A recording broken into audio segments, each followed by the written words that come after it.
Shalom and welcome to the weekend edition of the Daily Dose of Hebrew. We're almost to the end of Jeremiah chapter 9, and we saw in the previous verse, verse 22 in the Hebrew, that the Lord does not want his people to be boasting in their riches or their power or their might, which is what the people were doing, looking for other solutions rather than trusting in him. He wants his people to boast, let's put that in quotes, in something else, and that's what we're going to see in this verse. So this is verse 23 in Hebrew. I remind you this would be verse 24 in English. Let's go ahead and read it in Hebrew as we get started. Ki im bazot yitchalel hamithalel haskel veyadoach oti ki ani Adonai ose chesed mishpat utzedekah ba'aretz Ki ve'ele hafatzti ne'um Adonai. Ki im, so we start with this very strong adversative. On the contrary, but rather than boasting in all these other things of riches and power and might, in this, so it's just our preposition, and then zot, which is our demonstrative being used here. So in this, taking a feminine form because it's picking up the abstract ideas of what's going to follow. In this, he will boast, although we actually saw, just like in the previous verse, this would actually be more of a jusso. So this is going to be an imperfect, but as I said, actually going to be a jussive, with the yod at the beginning. You can see this yit prefix. So it's going to tell you it's going to be a hithpael, and from our verb halal, which is, again, to praise or to boast. So this is going to be a third masculine singular, hithpael, we can call it HTD, that's the traditional way, or an HTP if you want to call it that, from our verb halal, which means, as again, to praise or to boast. I usually see it in the PL. So let him boast, in this let him boast, and who's going to do the boasting? Well, you recognize this. Actually, this is a participial form of the same verbal structure we have over here. So we have an article right here, and then myth, which is just your prefix to a participle. Otherwise, it's going to be the same thing. There's going to be hithpael participle from the same verb, halal. So it's the one boasting. So in this, let him boast, the one boasting. So let he who boast in this. Now, what is he going to boast in? Well, we're going to follow this up with two infinitive absolutes. Haskel, this is an infinitive absolute.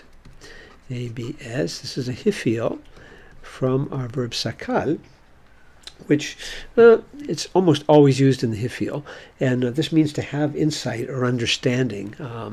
There's a modern Hebrew, a Yiddish word actually, sekel, which means to have smarts, like somebody who has street smarts, is somebody who's very shrewd and wise, but usually in a good way, someone who has understanding, and that's what this means here. So this means to have understanding and to know. Once again, this is an infinitive absolute as well. You see this O vowel coming between the second and third consonant right here. So this is the form, just a vav plus a kal. This is a hiphil infinitive absolute, and this is a kal infinitive absolute from yada.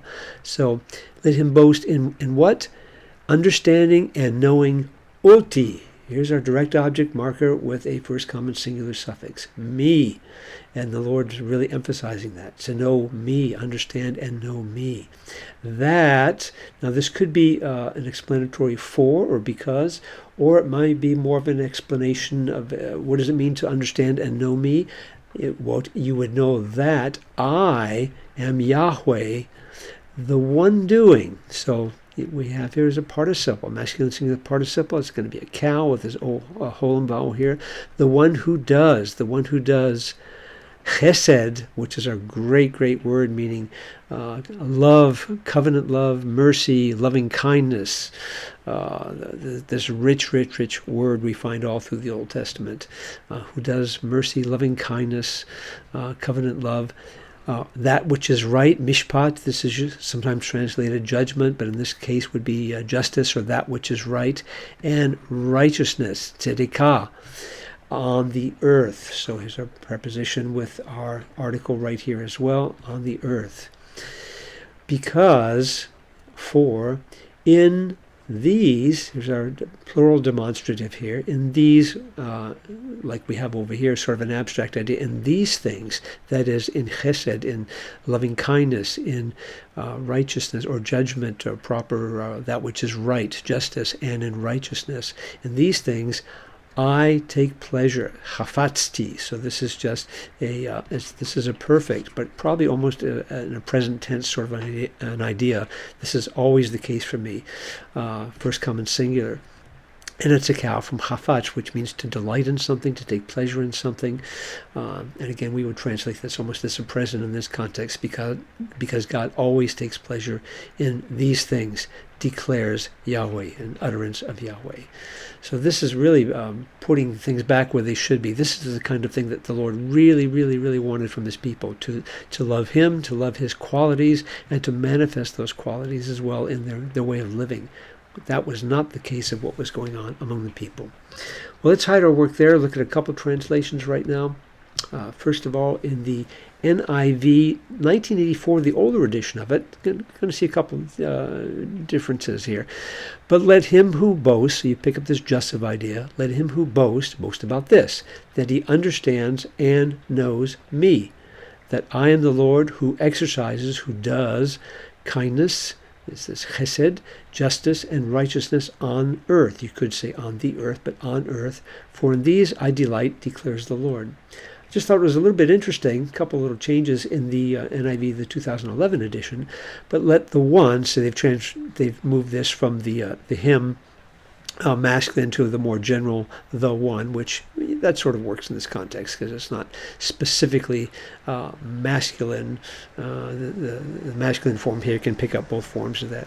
Let the one who boast about this, that they, now I don't like that generic they, but that's instead of the he, because it's not a plural, it's a singular idea. Having understanding to know me, that I am the Lord. So here they've connected understanding in order to know. Actually, there's two infinitive absolutes that are just connected. So they're translating this vav here as more of an explanatory vav in this one. Here it's understanding and knowing. Down here it's understanding in order to know me. That I am the Lord who exercises kindness, justice, and righteousness on earth. For in these I delight, declares the Lord. The rest of it's pretty well about the same. And one more in the Net Bible, which is reaching much more into a paraphrase. If people want to boast, they should boast about this. They should boast that they understand and know me. So it's repeating this idea here and for clarity. Again, much more of a paraphrase. And then picking it up again, they should boast that they understand and know me, and that they should boast, for I am the Lord. They should boast that they know and understand that I, the Lord, act out of faithfulness, fairness, and justice in the earth, and that I desire people to do these things. For I delight in these things. Obviously, God delights in them in the sense that they're a part of his own attributes, but also he especially delights in them when his people manifest those. So they're trying to bring that out a little bit more. I desire that people do these things, not just the fact that God exercises these characteristics, but he wants to see them on the earth, that his people would do those things. This is what God's heart really was. This is a great, great text. Really summarizing what God wants for his people here. Well, we're just about to the end of Jeremiah chapter 9. Got a couple more verses to look at, so check back with us soon for the weekend edition of the Daily Dose of Hebrew. Shalom.